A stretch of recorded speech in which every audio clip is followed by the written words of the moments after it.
蒙古人走。将军，他们的剑能团。还能干推他的剑。是不是？发动机动弹！全军撤退！让速！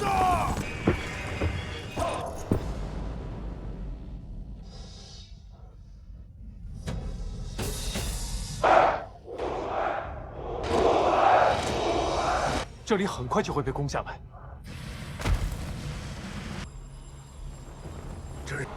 站住！一切都已。是乱写的，他怎么会练成？他好像已经走火入魔，比原来更可怕。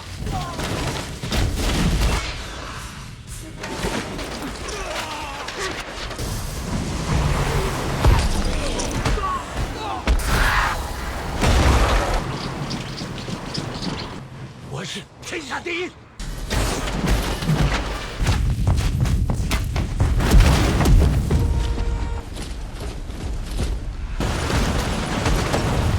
不是我吓到，我那个。 Hey guys, today we are diving deep into The Great Hero, a movie that took us all by surprise back in 2025. This isn't just another superhero flick, no sir. It's a meticulously crafted world where every piece of tech and every whisper of magic feels earned, tying into a truly compelling narrative. We're going to break down Kale's incredible journey, explore the fascinating intricacies of Athelberg, and generally just revel in all the glorious detail this film packs in. This is a passion project for me, and a like or a subscribe is the best way to show your support. So if you're on board, join the crew. If not, thanks for watching anyway.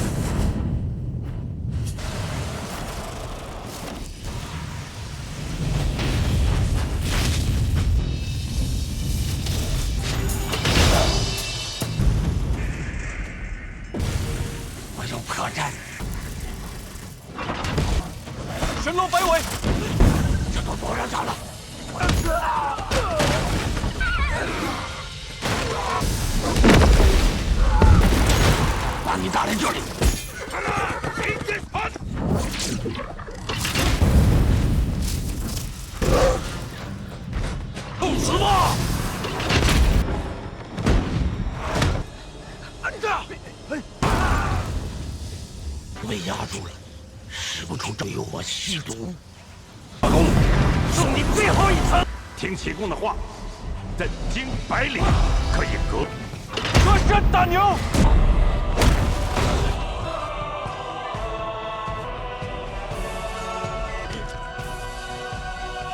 火听，继续打！降龙18掌，第10。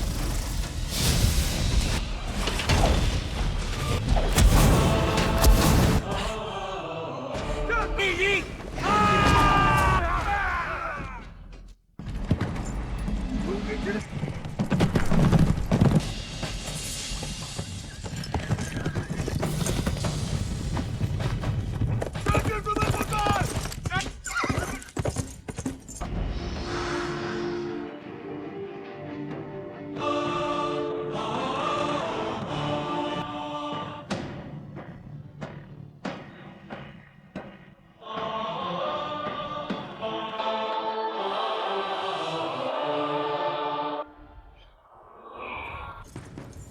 但一路上，拿走！这，别忙。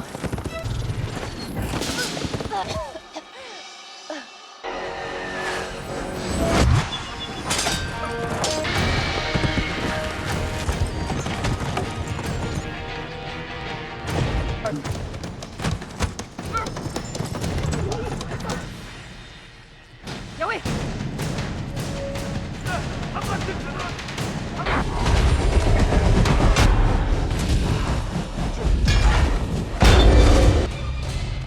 这王八蛋，我看穿你了，到。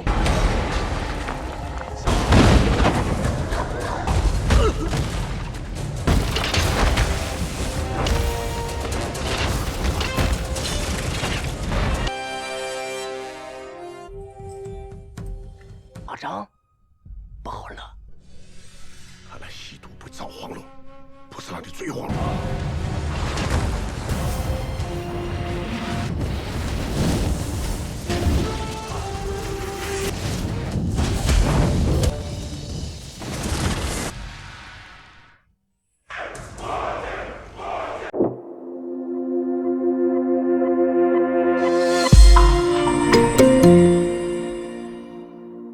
Our story kicks off in District 7, the perpetually grimy, perpetually damp underbelly of Ethelberg.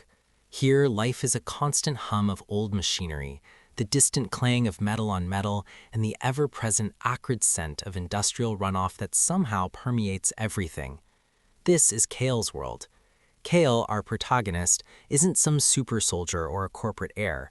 They're a maintenance technician, a greased-stained cog in the massive Ethelberg machine, tasked with ensuring the ancient Ethereum conduits don't completely collapse. These conduits, massive veins of glowing blue energy running throughout the city's infrastructure, are the lifeblood of Ethelberg. Without them, the sky cities, shimmering towers of chrome and light far above, would plunge into darkness, and District 7, well, probably just get a bit darker and smellier. The subtle thrum of these conduits is Kale's constant companion, a low vibration felt through the soles of their worn boots, almost a second heartbeat to the city itself. The film immediately establishes this stark societal divide. Up above, the sky cities are gleaming utopias, where the air is filtered, the light is pristine, and the only sounds are the gentle whir of hover cars and the polite murmurs of its elite inhabitants. Down below, in District 7, the architecture is a haphazard sprawl of rusted steel, patched-up concrete, and flickering neon signs that struggle against the perpetual twilight. The rain, when it falls, isn't cleansing. It's just another layer of grime. Omnicorp, the monolithic entity that ostensibly runs Ethelberg, projects an image of benevolent technological progress. But down here, their presence is felt as a suffocating weight. Their sleek, heavily armored enforcers patrol with an unsettling quiet, their synthetic uniforms rustling softly as they move, a stark contrast to the cacophony of District 7. The low, guttural growl of their hoverbikes is a familiar, unwelcome sound. Kale's daily grind involves navigating cramped service tunnels, patching ruptures with a sputtering plasma welder, and recalibrating ancient energy regulators. They know the conduits better than anyone, listening to their intricate song, detecting the subtle discords that signal trouble. It's a lonely existence, punctuated by the occasional banter with Lyra, a synthetic unit assigned to assist Kale. Lyra isn't just a robot. She's an advanced synth with emergent consciousness, a marvel of Omnicorp's technology that they probably didn't intend. Her metallic voice, usually calm and analytical, sometimes carries a flicker of something more, a nascent curiosity that hints at a deeper understanding. She often comments on human illogicality with a perfectly straight face, making Kale crack a tired smile. Her artificial fingers, surprisingly dexterous, move with an elegant precision, repairing circuits that Kale's human hands might struggle with. The subtle whir of her internal mechanisms is a familiar, comforting sound in the echoing tunnels. One particularly damp afternoon, Kale is tracing a persistent energy drain, an anomaly that has been bugging the system for weeks, making the Ethereum conduits emit a strange, high-pitched whine. This isn't just a faulty relay, it feels different. Following the fluctuating energy readings deeper than usual, Kale stumbles upon a forgotten section of the old network, a chamber sealed off decades ago. The air here is strangely still, devoid of the usual dampness, almost ancient. The flickering emergency lights reveal elaborate faded murals depicting what look like ancient rituals, glowing symbols, and figures communing with streams of light. Classic, right? You always find the ancient prophecies in the forgotten boiler room. Buried beneath centuries of dust and disused cabling, Kale finds a hidden compartment. Inside, nestled on a velvet cushion that has long since disintegrated, is a crystal. It's unlike any material Kale has ever seen, not quite rock, not quite manufactured. It pulses with a soft internal luminescence, emitting a faint, almost inaudible hum. As Kale reaches for it, a jolt, not painful but intensely vibrant, shoots up their arm. The crystal feels cool, almost alive against their fingertips. And then, a whisper, not in their ears, but in their mind, a fragmented chorus of forgotten voices. The sound is like distant chimes, a symphony of lost information. Just as Kale was grappling with this discovery, the heavy thud of Omnicorp enforcer boots echoes down the corridor. Surveillance, it seems, is everywhere. The enforcers are massive, clad in reinforced synthetic armor, their faces obscured by opaque visors. Their voices, when they speak, are distorted, robotic, demanding Kale surrender the artifact. Kale, fueled by an instinctive fear and a strange connection to the crystal, refuses. A frantic chase ensues through the labyrinthine service tunnels, the clatter of Kale's dropped tools against the metallic floor, the harsh scraping of their boots as they slide around corners, the crackle of energy blasts from the enforcers' stun batons narrowly missing them. Lyra, ever the pragmatist, directs Kale through the network, her voice calm amidst the chaos, navigating them through forgotten vents and collapsing sections. The chase is relentless, Kale just barely staying ahead, their lungs burning, the crystal clutched tight. They manage to escape into the sprawling, chaotic market districts of District 7, merging with the crowds, the vibrant clamor of bartering voices and street vendors providing a much-needed cover. Adrenaline still coursing, Kale knows they can't just go back to their routine. This crystal, these whispers, this sudden Omnicorp interest, it's all connected. They seek out a contact, an old information broker named Jax, who operates from a hidden alcove in the floating markets. These markets are a marvel of engineering and defiance, a collection of rag'em-shamble stalls and shops built on salvaged hover platforms, tethered precariously above the polluted canal. Here, forbidden tech, illicit data, and ancient lore are traded, far from Omnicorp's prying eyes. The air here buzzes with a different kind of energy, hushed conversations, the sizzle of street food, the subtle clang of goods being exchanged. Jax, a wizened figure with cybernetic eyes that gleam with unnatural light, is a former Omnicorp data architect who defected years ago.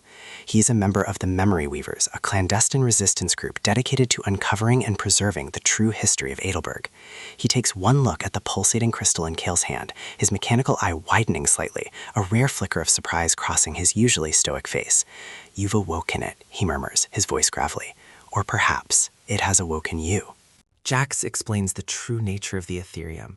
It's not merely an energy source, he reveals, but a sentient, interconnected network of life force that permeates everything in Ethelberg, flowing not just through the conduits, but through the very earth, the air, and even living beings.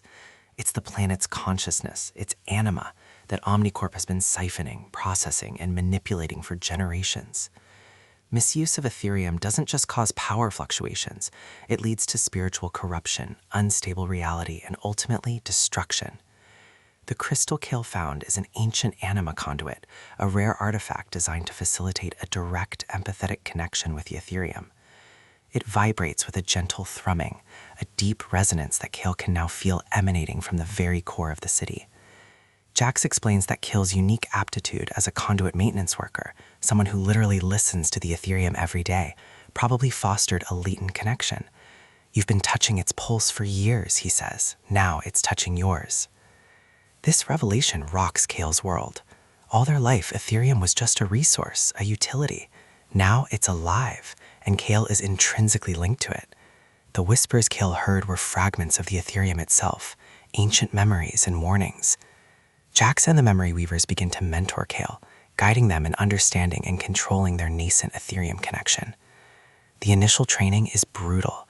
Kale experiences intense mental focus, a burning sensation in their core, and overwhelming sensory input as the Ethereum's network floods their mind. Imagine trying to listen to every conversation in a city at once. It's dizzying, disorienting. During one session in a secluded hideout, Kale accidentally unleashes a small energy pulse, shattering a nearby light fixture with a crisp crackle. Another time, in frustration, Kale causes a stack of old data drives to levitate, floating eerily before clattering back down. Jax, ever calm, encourages Kale to feel, not just to control. The Ethereum doesn't obey commands, he explains. It responds to harmony. Meanwhile, Lyra, Kale's synth companion, proves invaluable.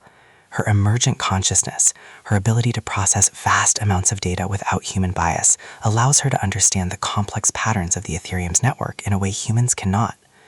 She studies Kale's energy signatures, analyzing the fluctuations, and providing calm, objective feedback. Her logical approach, combined with Kale's growing intuition, creates a powerful synergy. She even begins to show rudimentary Ethereum-like connections herself, her circuits occasionally glowing faintly in sync with Kale's emotions. It's a fascinating side plot, the idea of a machine awakening its own connection to the fundamental life force. Who knew robots could get existential? The true horror of Omnicorp's plans is soon revealed through the Memory Weavers network. They uncover Project Chimera, a euphemistically named initiative by Omnicorp CEO Elias Thorne.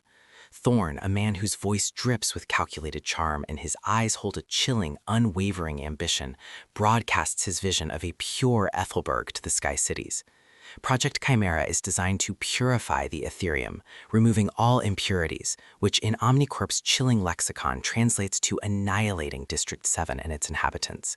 They plan to use corrupted Ethereum to create a catastrophic wave of energy, wiping out the lower city to build a pristine, perfect utopia for the elite.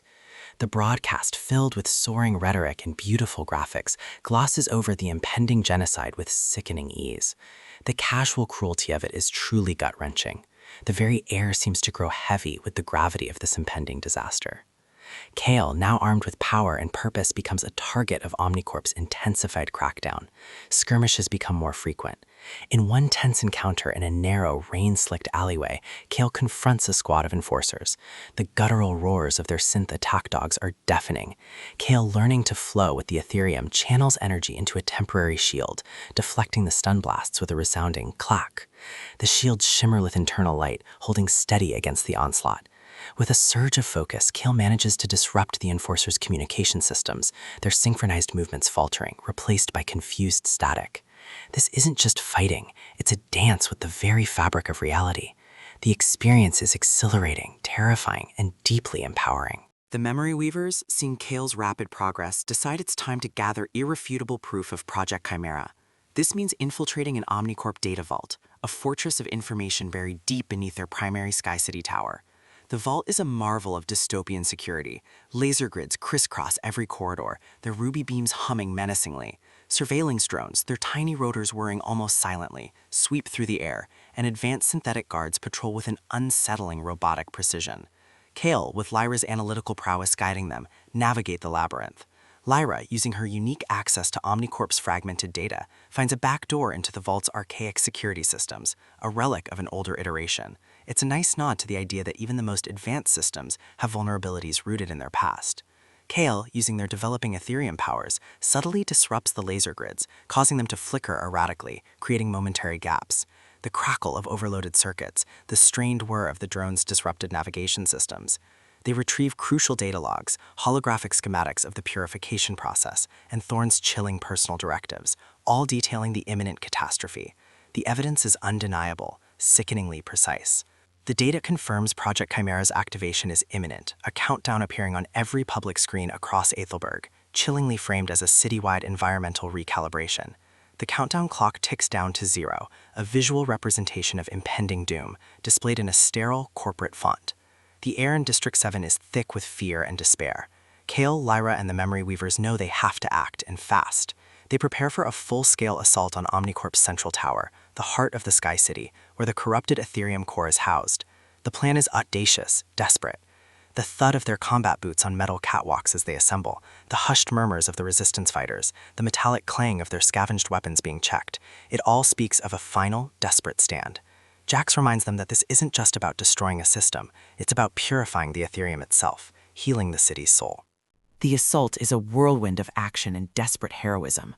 The Memory Weavers, a motley crew of engineers, hackers, and former Omnicorp employees, create diversions, hacking into comms to spread counter-propaganda, causing widespread confusion among Omnicorp's forces. This chaos is their shield. Kale, with Lyra at their side, spearheads the push to the core. They blast through Omnicorp's outer defenses, facing wave after wave of advanced synthetic soldiers. These aren't the simple synths of District 7. These are heavily armored combat units, their glowing red eyes fixing on Kale with lethal intent. The metallic clang of their heavy weapons, the guttural roars they emit as they charge, create a terrifying symphony of destruction. Kale, now truly the great hero, unleashes their full range of Ethereum powers.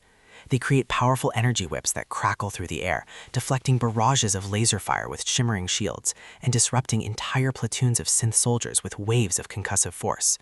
The roar of unleashed power emanating from Kale is almost a physical entity. At one point, Kale rips a panel off a wall, using Ethereum to compress it into a makeshift shield, a moment of improvised genius that feels earned. The sheer scale of the battle is breathtaking, explosions rocking the tower, sending debris raining down. Finally, Kale confronts Elias Thorne in the opulent high-tech chamber housing the Ethereum core. Thorne, impeccably dressed even amidst the chaos, stands before a massive pulsating crystal that looks like a grotesque parody of Kale's anima conduit. This is the corrupted Ethereum source, humming with a malevolent energy. Thorne reveals his own, albeit technologically augmented, connection to the Ethereum. He has been using Omnicorp's advanced processing units to siphon and control a fractured piece of the life force, believing it to be the ultimate power. "You see, Kale," he sneers, his voice dripping with condescension, "I have merely accelerated evolution. The weak must be purged for the strong to truly flourish."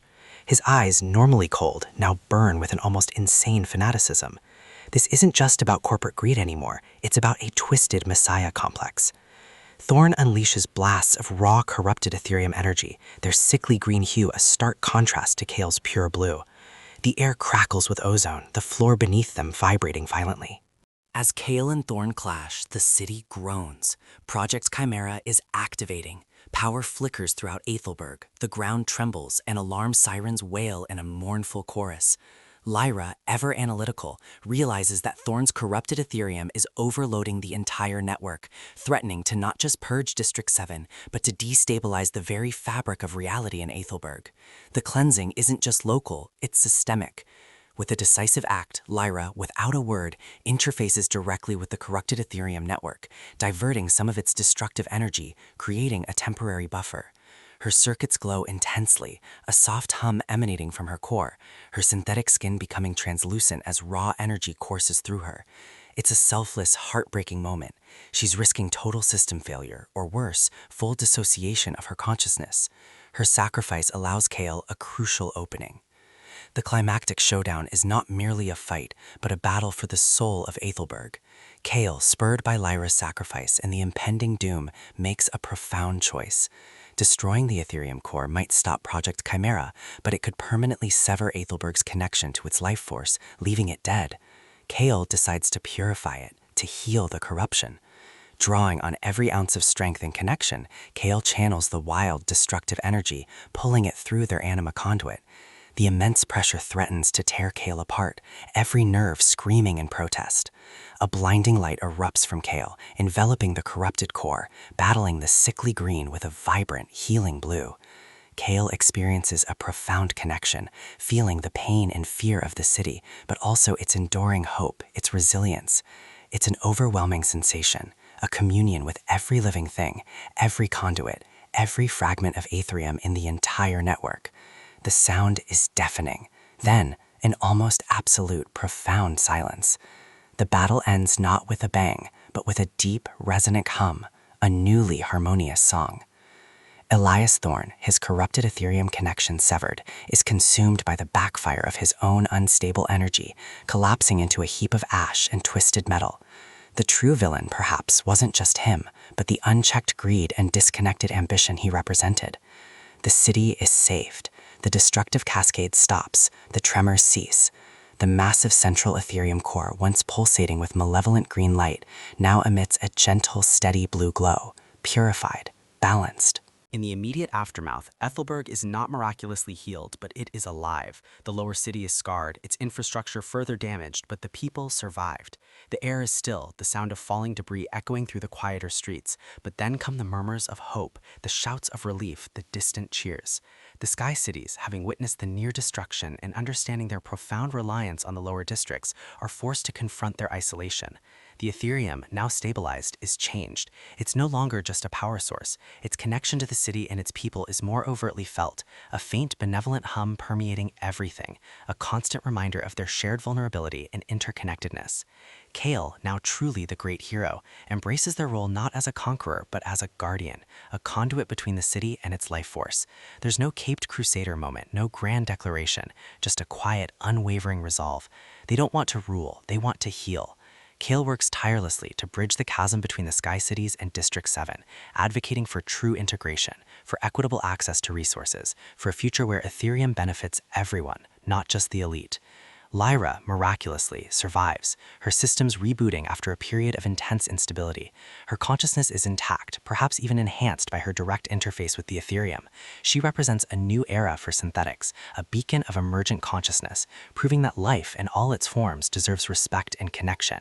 Her presence is a powerful symbol, a reminder that sentience isn't just biological. The Memory Weavers, their mission accomplished, transitioned from a clandestine resistance into a public information network, ensuring transparency, educating the citizens about the true nature of Ethereum, and preserving the collective memory of Ethelberg. Their encrypted data streams become public broadcasts, sharing truth instead of whispers. The world is not instantly utopian. The scars of division run deep, but a foundation for genuine change has been laid. The Sky City dwellers are slowly beginning to understand that their privilege came at a cost, and that true prosperity means uplifting everyone. Kale, looking out over the repaired but still struggling District 7, reflects on the journey. The nature of heroism, they realize, isn't about wielding power for glory, but about understanding connection, accepting responsibility, and inspiring others to find their own place in the grand tapestry of existence. The quiet strength in Kale's gaze speaks volumes. The true work, they know, has only just begun. The Ethereum's gentle hum is now a lullaby of hope, a promise of a connected future. This movie, The Great Hero, reminds us that true power lies not in dominance, but in unity, and that even the most broken systems can be healed with enough courage and connection. It's a call to look beyond our divides and recognize the intricate web that binds us all, urging us to consider what it truly means to be part of something larger than ourselves. It leaves us with a profound sense of hope, a gentle whisper that change, however daunting, is always within reach when we choose to connect. The Great Hero truly stands out with its incredible world building, making Ethelberg feel like a living, breathing entity. The way it weaves the Ethereum into every aspect of society, from technology to spirituality, is simply masterful. It's a thought-provoking take on our story, like many good ones, starts with a tragedy, setting the stage for the kind of dramatic irony that would make Shakespeare nod knowingly. We open in a peaceful, if somewhat rustic village in Linan, back when the Song dynasty was still clinging to its golden age, though cracks were starting to show. We're introduced to two sworn brothers, Guo Xiaotian and Yang Taixin, men of simple virtues but undeniable martial prowess, living with their pregnant wives Li Ping and Bao Shiror. Their camaraderie is palpable, a warm, resonant bass note of friendship in a world about to be torn asunder. The sounds of their hearty laughter echo through the village, a sharp contrast to the metallic clang and impending doom. It's the kind of idyllic scene that screams, "This is about to go terribly wrong," and boy, does it ever. One fateful, rain-slicked night, a group of Jin soldiers led by the utterly despicable Wanyan Honglia descends upon their village. The crack of arrows against wood, the guttural shouts of invaders, the screams of the innocent, it all coalesces into a symphony of chaos. Guo Xiaotian, ever the valiant protector, puts up a ferocious fight, his broadsword a blur of glinting steel, slicing through the air with a furious whoosh. But even the bravest hero can be overwhelmed, and he falls in a desperate struggle, the sickening thought of his body hitting the ground a testament to the brutality of the assault. Yang Taixin, witnessing the horror, is also presumed dead, swept away in the chaos, leaving his pregnant wife Bao Shiror to be rescued by none other than Wanyan Honglia himself. Talk about a twisted silver lining, right? It's a plot point so classic it's practically in the Zhanghu rulebook. Innocent families destroyed, children separated, destinies forged in fire. Fast forward a few years, and we shift our gaze to the vast, wind-swept plains of Mongolia, a land of endless skies and fierce warriors. Here, amidst the yurts and galloping horses, we find Guo Jing, the son of the fallen Guo Xiaotian and Li Ping. Now, Guo Jing is not your typical martial arts prodigy. In fact, he's, shall we say, a bit slow on the uptake. He's earnest, loyal to a fault, but about as quick-witted as a rock. You almost want to pat him on the head and hand him a manual for social interaction. He grows up under the care of Li Ping and eventually under the watchful, often exasperated eyes of Genghis Khan himself, an encounter that really hammers home the world-building aspect of this universe. We learn about the complex tribal politics, the harsh realities of survival on the steppes, and the fierce loyalty demanded by leaders like Genghis. The rustle of the wind through tall grasses, the distant baying of wolves, the rhythmic thud of horses' hooves, these are the sounds of Guo Jing's childhood, shaping him into a hardy, straightforward young man. His formal introduction to the martial world, however, comes from a rather eccentric yet incredibly skilled group known as the Seven Freaks of Jiangnan. Their entrance is less of a grand reveal and more of a chaotic, accidental collision as they seek out Guojing to fulfill a pact made years ago. Each of the freaks is a master of a unique, often bizarre style. There's Kei Zhenao, the blind leader, whose cane whistles through the air with deadly precision, his other senses sharpened to an almost supernatural degree, making him a truly formidable force. Zhu Kong, the scholar, is a master of thievery and sleight of hand, his movements as fluid and silent as a whisper in the wind. Han Baoju, the horseman, is, you guessed it, a beast on horseback, his lasso a lethal weapon, whipping and snapping with terrifying speed. Nan Xiren, the Iron Palm, can smash through stone with a single resonant thud, his strength almost mythical. Zhang Asheng, the Corpse Hand, uses his unique grip to disable opponents. Quan Jinfa, the Vendor, fights with a steel abacus, its beads rattling at deadly tune. And Han Xiaoying, the youngest and only woman, is a master of the double swords, their metallic clang a constant threat. Their training of Guojing is a hilarious mix of frustration and dedication. We hear that constant thwack of sticks hitting wood, the grunt of effort, the occasional oof as Guojing gets something wrong, which is often. They drill him relentlessly, their voices ranging from exasperated sighs to booming commands. The narrative doesn't just tell us they train him, it shows us the sheer grit and repetition required, the gradual, almost imperceptible improvement in Guojing's movements, the newfound solidity in his stance. It's a painstaking process, but it lays the groundwork for his immense power. The film makes sure we understand that in this world, true mastery isn't just about innate talent. It's about sheer, unyielding effort and a thick skull that can absorb a lot of lessons, both literal and figurative. As Guojing matures, the political landscape becomes increasingly volatile. The Jin Empire, aggressive and expansionist, continues to pressure the Song dynasty. This dynamic is crucial to understanding the motivations of many characters. It's not just about good guys and bad guys. It's about competing national interests, personal loyalties, and the devastating impact of war on ordinary people. The film paints a vivid picture of this fractured world, where alliances are fragile and betrayal lurks around every corner. We see the dusty, bustling marketplaces of the Central Plains, contrasted with the sparse, windswept grandeur of Mongolia, each setting having its own distinct sounds and atmosphere, from the cacophony of vendors to the silent, watchful expanse of the steppes. The Jianghu itself, a society within a society, operates on its own complex code, an intricate web of martial arts sects, sworn brotherhoods, and legendary figures whose reputations precede them with a whispered reverence. The Quanzhen sect, based on Mount Songnan, stands as a bastion of orthodox martial arts, its disciples adhering to strict Taoist principles. We hear the calm, rhythmic chanting of their monks, a stark contrast to the clashing swords of the outside world. Their grandmaster, Wang Chengyang, though deceased, is spoken of with almost mythical awe. His disciples, known as the Seven Immortals of Quanzhen, are formidable in their own right, and one of them, Qiuchuji, is directly tied to the original prophecy that set Guojing and Yang Kong's fates in motion. The Beggar sect, on the other hand, is a sprawling, disorganized, yet incredibly influential group, its members found in every corner of the land, their network of information unmatched. The sound of their bamboo staffs clicking against the ground is a familiar one, a subtle sign of their pervasive presence.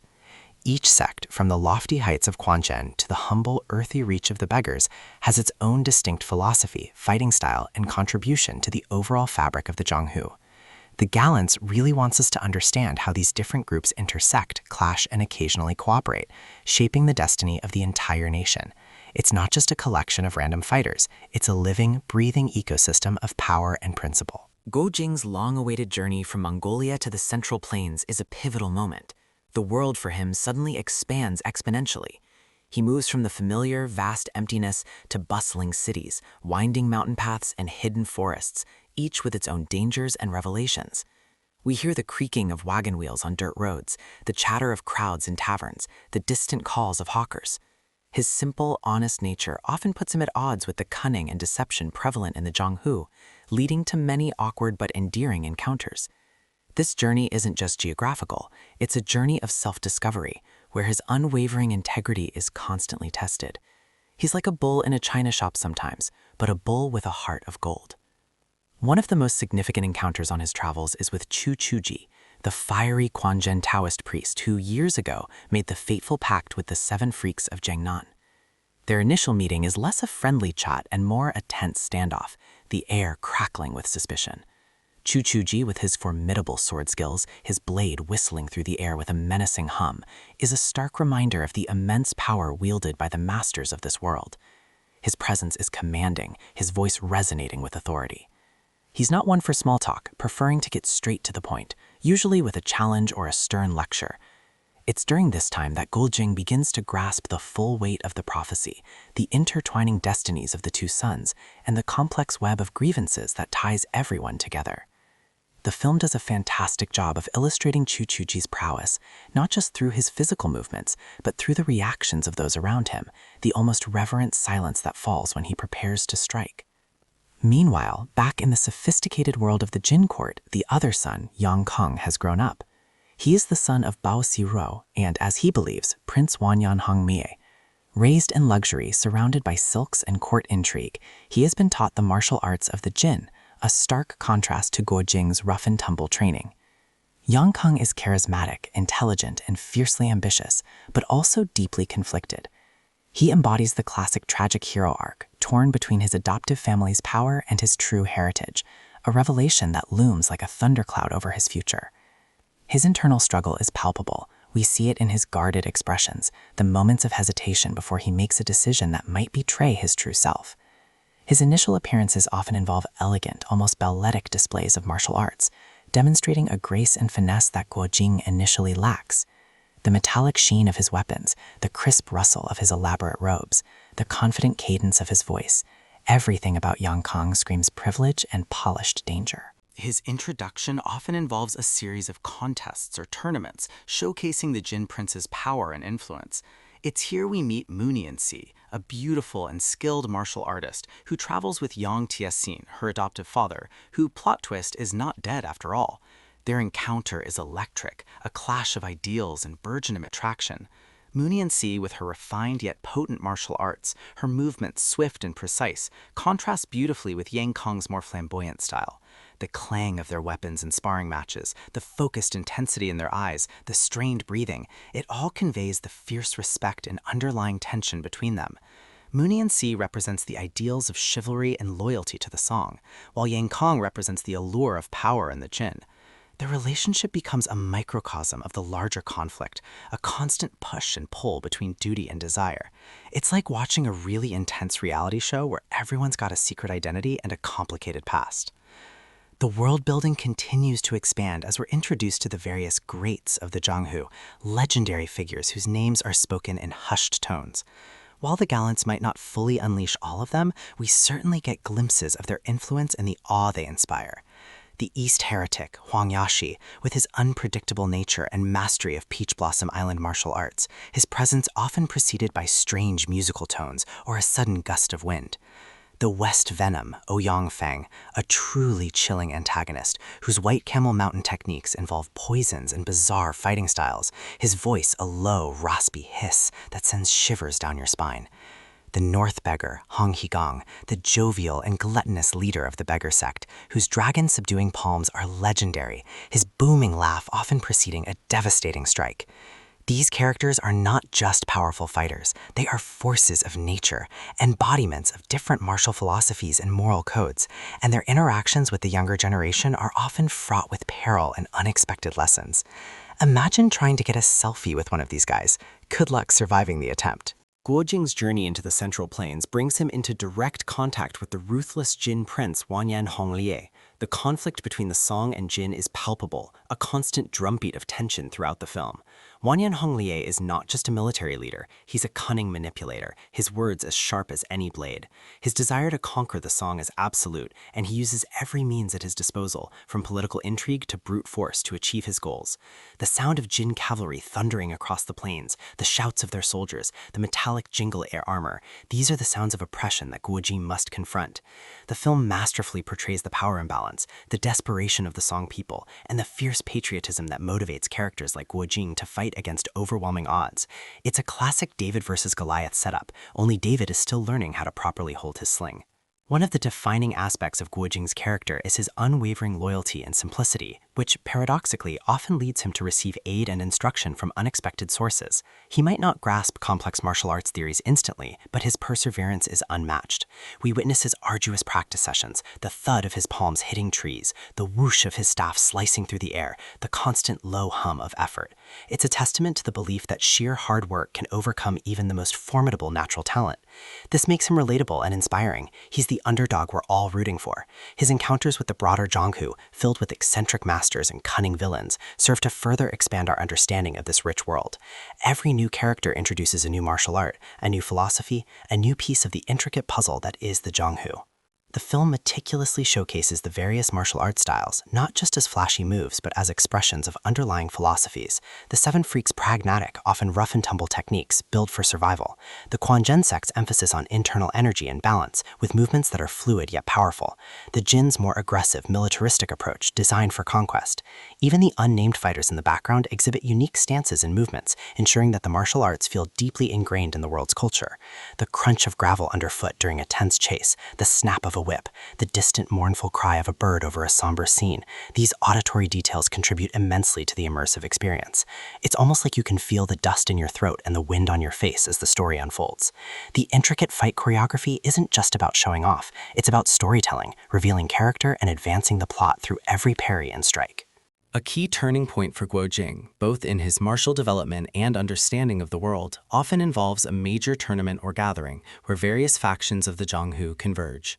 These events are fantastic for world building as they bring together a diverse array of characters, each with their own allegiances and fighting styles. We see the colorful banners of different sects, hear the murmurs of the crowd as renowned masters make their appearance, and feel the palpable tension in the air before a contest begins.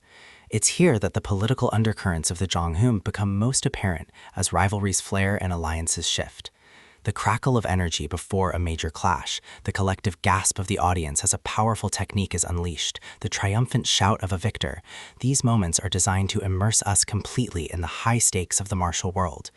Guo Jing, often a reluctant participant, finds himself increasingly drawn into the larger conflicts, his simple code of honor forcing him to take sides. He might not understand all the complex political maneuvering, but he knows right from wrong, and that's a powerful weapon in itself. It's a bit like showing up to a family reunion and realizing everyone's been talking about you behind your back. As the narrative progresses, the mystery surrounding Yang Kang's true parentage becomes a central agonizing thread. Bao Shiro, believing Yang Taixin dead, was taken in by Wanyan Hongli, who genuinely loved her. Yang Kang grows up believing himself a Jin prince, reveling in the power and prestige. The revelation of his true father, Yang Taixin, is a devastating blow, forcing him to confront his identity. His internal conflict is painted with great nuance. He sees the corruption of the Jin, but is also drawn to the power and comfort it offers, a stark contrast to the rough and tumble Zhonghu life his true father represents. We hear the strained silence between Yang Kang and Bao Shiro, the hesitant whispers, the unspoken anguish. This dramatic tension highlights the core themes of identity, loyalty, and the corrupting influence of power, emphasizing that not all battles are fought with swords. Some are fought within the heart, and those are often the most brutal. The film doesn't shy away from showing the moral ambiguity of this character, making him a truly compelling figure. The Gallants in the title really starts to shine through as Guo Jing, despite his initial clumsiness, begins to embody the true spirit of chivalry. He consistently acts with integrity, protecting the weak, upholding justice, and demonstrating a profound sense of loyalty, not just to his friends, but to the broader Song people. He isn't just a fighter, he's a beacon of hope in a darkening world.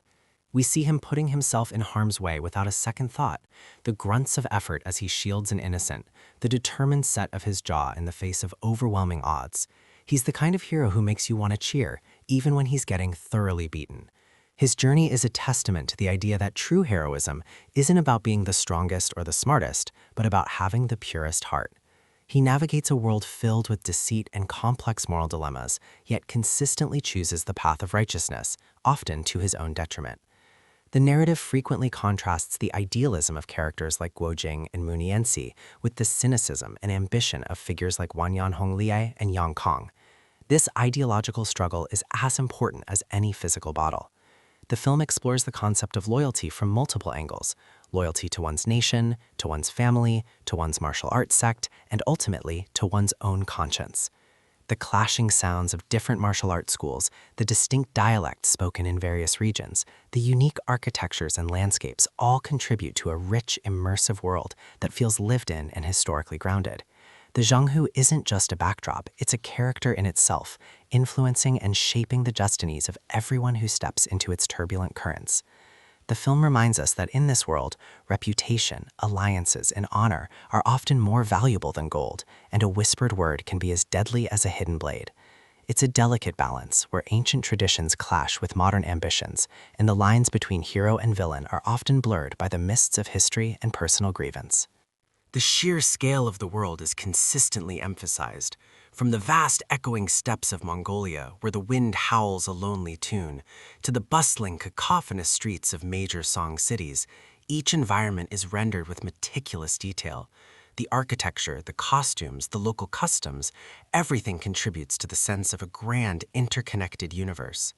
We hear the distant tolling of temple bells on Mount Wudong, the rhythmic drumming of a Jin army on the march, the subtle creaking of an ancient boat as it navigates a treacherous river. These auditory textures, combined with vivid descriptions of the physical environment, ensure that the world of Legends of the Condor Heroes, the Gallants, feels utterly real and deeply immersive. The film masterfully juggles multiple plot lines, weaving them together to form a cohesive, sprawling narrative that consistently reminds us of the interconnectedness of all events. Every encounter, every revelation, every clash of swords serves a greater purpose, pushing the characters further down their destined paths. It's like watching a master weaver at work, slowly but surely creating a magnificent tapestry. As the film moves towards its climactic encounters, the stakes are raised significantly. Gua Jing, having absorbed countless lessons and faced numerous perils, now stands as a truly formidable martial artist, though still possessing that endearing humility.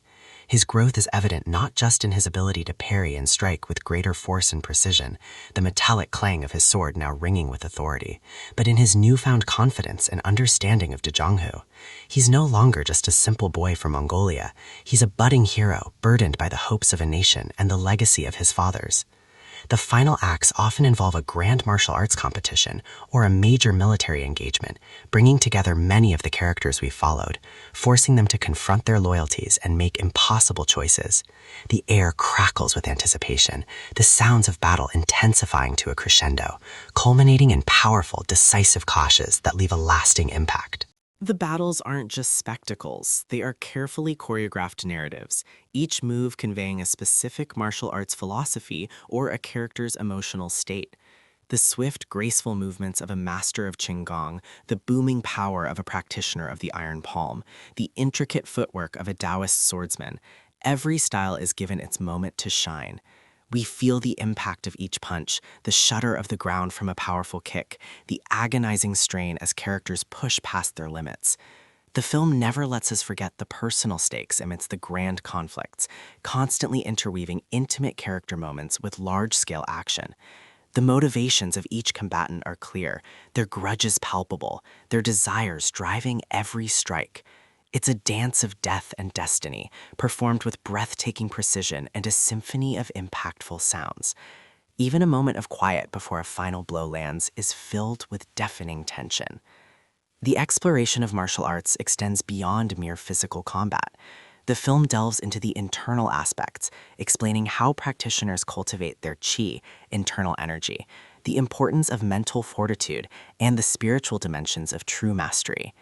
We get glimpses into the rigorous meditation practices, the disciplined breathing exercises, and the deep philosophical underpinnings that differentiate true masters from mere fighters. It's a world where a warrior's spirit is as important as their strength, and where a moment of distraction can be fatal. The subtle whoosh of qi being channeled, the sudden stillness of a master focusing their intent, the almost imperceptible vibrations of energy. These details add layers to the martial arts, making them feel less like supernatural powers and more like highly refined, almost spiritual disciplines. It's truly fascinating, almost like a really intense historical documentary, but with more flying and sword fights. As the film concludes, it often leaves us with a sense of both resolution and continued journey. While major conflicts might be addressed, the overarching narrative of the Song Dynasty's struggle and the complex destinies of Guojing and Yangkang continue to unfold. The Gallants title suggests this is merely the beginning of their full saga, a powerful foundation for the adventures yet to come. We're left pondering the choices made, the sacrifices rendered, and the enduring spirit of heroism in a world that constantly tests its champions. The final scenes might involve a quiet moment of reflection, the distant sound of a gujang playing a melancholic tune, or a lingering shot of a character looking towards a horizon filled with both promise and uncertainty. The narrative ties back to the initial prophecy, showing how far these characters have come and how much further they still have to go, leaving us eager for the next chapter in this grand, sweeping epic. It's a testament to the enduring power of classic storytelling, where good and evil are not always clear-cut, and heroes are forged in the fires of adversity. The true heroes of this saga are those who, despite insurmountable odds and the cruel hand of fate, choose compassion over cruelty, integrity over ambition, and justice over personal gain. Their stories remind us that while the world may be filled with conflict and treachery, the human spirit, when guided by unwavering principles, can shine brightest. It is in the quiet moments of sacrifice, the selfless acts of defiance, and the enduring bonds of friendship that we find the deepest strength, proving that the greatest legends are not just about power, but about the purity of heart. The Gallants delivers an incredible foundational experience, deeply immersing us in the vibrant yet brutal world of Jin Young's Zhang-Hu. Its meticulous world-building, compelling character introductions, and a healthy dose of epic martial arts make it a powerful opening act. It really sets the stage for what promises to be an unforgettable cinematic